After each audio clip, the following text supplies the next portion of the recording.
ไปใส่น้องวันน้องเจ้าบ่มาสัญญาเพิ่มดอกยากลางทุ่งเดินที่เราเคยเลิฟสบตาสาม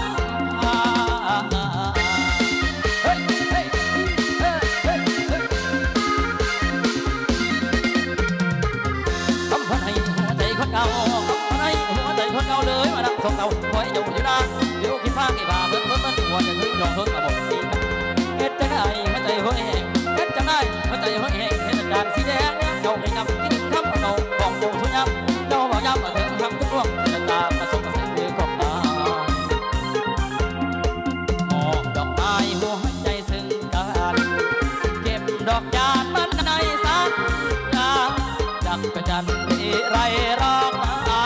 ไว้น้อยละงานจงเป็นพยานคำบ้านคือรักต่อบริสุทธิ์แล้วมาสะดุดหยุดลงตรงนั้นที่นี่กลางทุ่งดอกจาน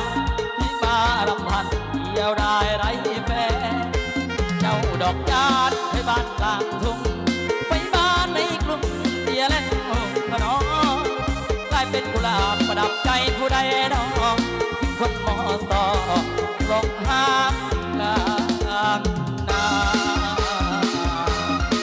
เฮ้ยอักเกี่ยวในเด้อเกี่ยวในเด้อทางทีมงานเสียกี้เฮาไปวันอะไรปีเพราะว่าไปวันลายปีเพราะว่าดอกกระวันเลี้ยวกระลุน